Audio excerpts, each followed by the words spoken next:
धूलावाड़ी में रात्रि क्लास चल रहा था 9 अप्रैल 1967 का। पहले पेज के मध्यांत में बात चल रही थी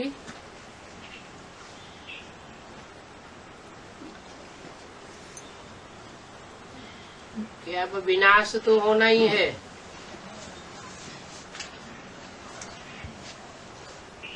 क्योंकि विनाश की सामग्री तैयार हो चुकी है।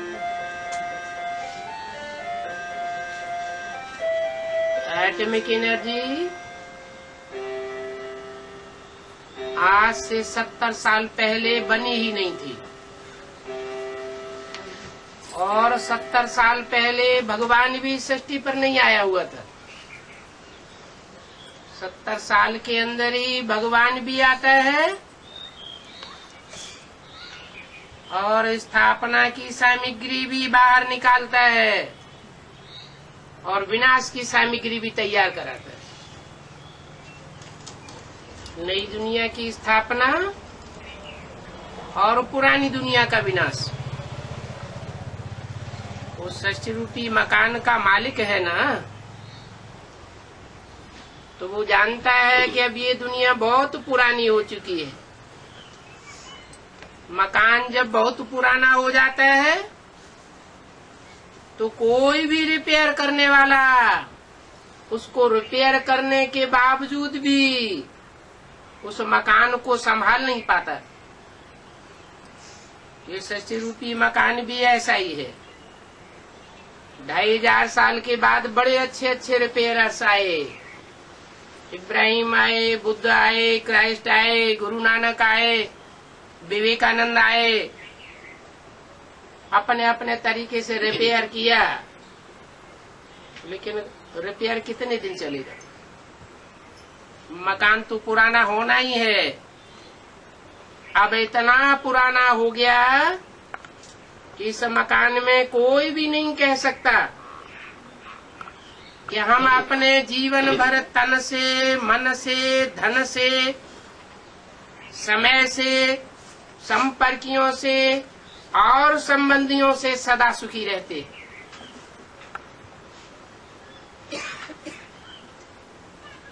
ऐसे समय पर इस सृष्टि रूपी मकान का मालिक भगवान इस सृष्टि पर आ जाता है। जब सब अपने करिश्मे दिखाई देते हैं तो अंत में आता है, आकर के 3 संदेश देता है। मैं इस सृष्टि का कर्ता धर्ता इस सृष्टि पर आया हुआ हूँ, पतित दुनिया को पावन बनाने के लिए, कलयुगी झूठ खंड को सच खंड बनाने के लिए।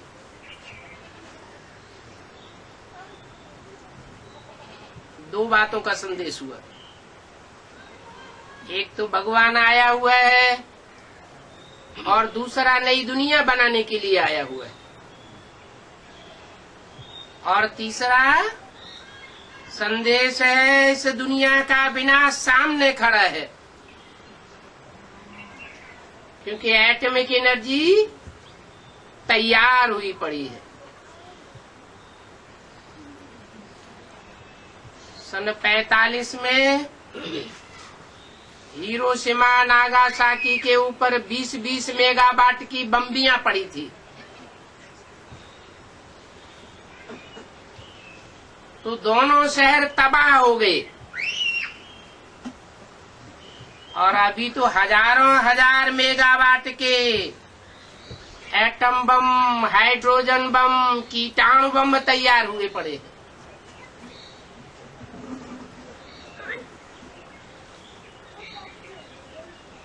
बड़े बड़े देशों के पास, जिन्हें महाशक्तियां कहा जाता है, उनके पास भंडार भरा पड़ा है,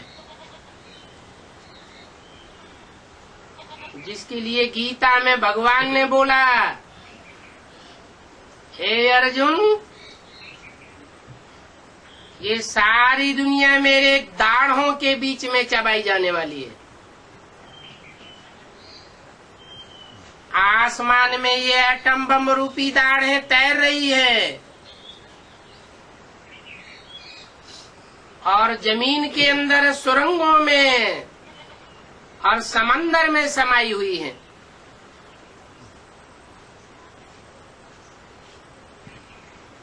इतने देश हैं, सबके आपस में मतांतर चल रहे हैं। देश अलग अलग है, धर्म अलग अलग है, भाषाएं अलग अलग है, मतांतर अलग अलग है। सब आपस में झगड़ रहे हैं। छुटपुट लड़ाइयां भी होती रहती हैं,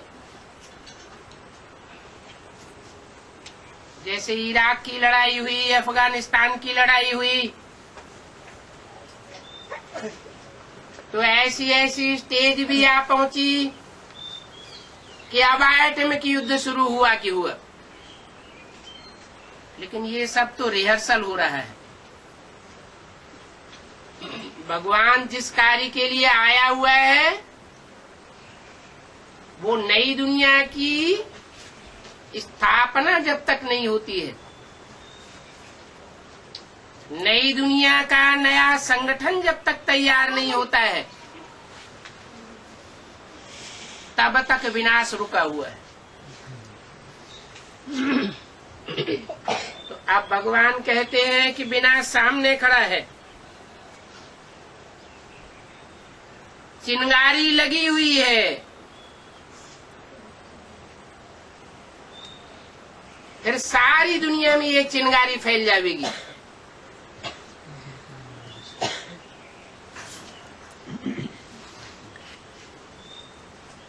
बाप कहते हैं अब बुद्धि योग से चलो अपने घर। बुद्धि कहो, मन कहो, इसी को आत्मा कहा जाता है। ये मन बुद्धि रूपी आत्मा को इस दुनिया से हटा दो,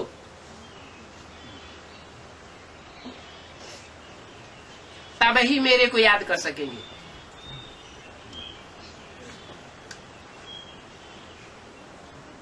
जैसे गीता में अर्जुन ने भगवान से पूछा, हे भगवान, ये मन बड़ा चंचल है,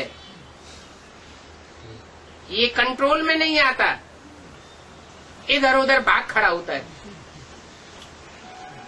इसका उपाय बताइए।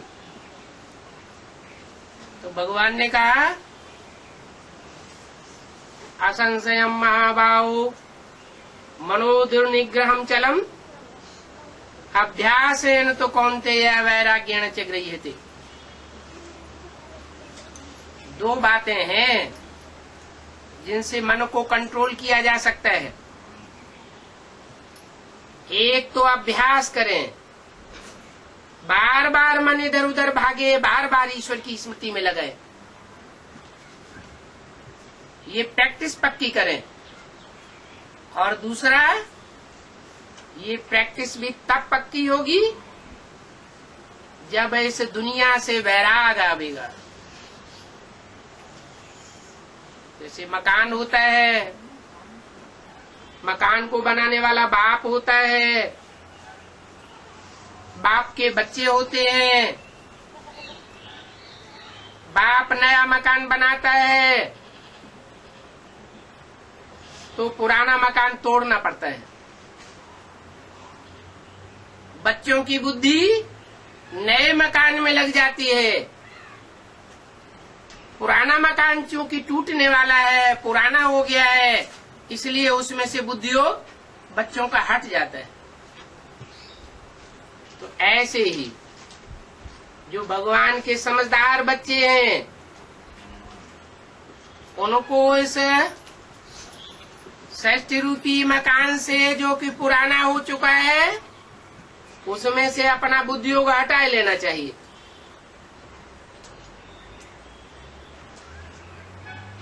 बुद्धियोग हटेगा तो भगवान में बुद्धि लगेगी। नहीं हटेगा तो देह और देह के संबंधियों में, देह के पदार्थों में, बड़े बड़े मल्टी मिलियनर्स के बनाई हुई मिलों में, मल्टी स्टोरीज बिल्डिंगों में बुद्धि धरी रहेगी। ये सब माया का पंप है। जब दुनिया जानी होती है तो अंतिम 100 वर्ष के अंदर ये माया का पंप खड़ा हो जाता है। ऊंची ऊंची बिल्डिंगें बनती जाती हैं, सुहावने शहर बनते जाते हैं। लोग समझते हैं ये तो अब सुख की दुनिया आ गई, लेकिन अगर देखा जाए तो वो सुख की दुनिया थोड़ों के लिए तैयार होती है। ज्यादा परसेंटेज का पब्लिक तो गरीब ही है। और जो भगवान के पुराने से पुराने भारतवासी बच्चे हैं, उनकी हालत तो बहुत ही खराब हो जाती है।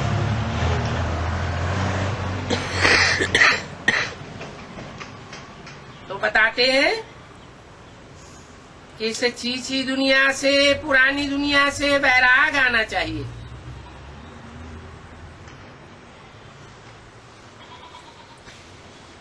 क्योंकि अब तुम भारतवासियों की राजाई स्थापन होने वाली है। तुम कहते भी हो ना कि भारत सबका सिरताज था, अभी सब देशों का मोहताज बन गया है।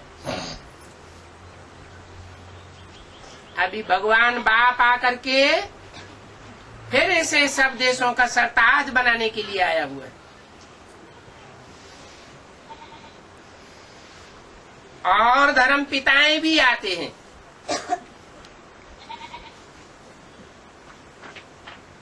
इस्लामी, बौद्धी, क्रिश्चियन आदि धर्म स्थापन करते हैं।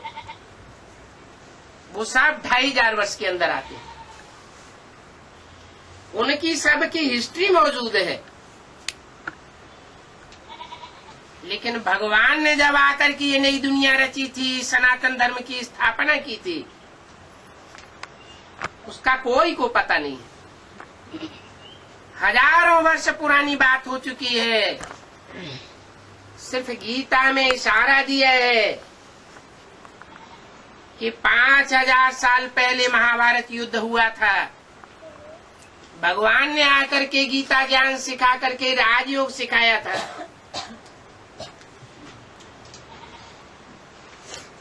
लेकिन उसमें भी मनुष्य गुरुओं ने घोटाला कर दिया। वो महाभारत युद्ध द्वापर के अंत में दिखाई दिया कि द्वापर के अंत में कृष्ण भगवान आए और उन्होंने महाभारत युद्ध कराया।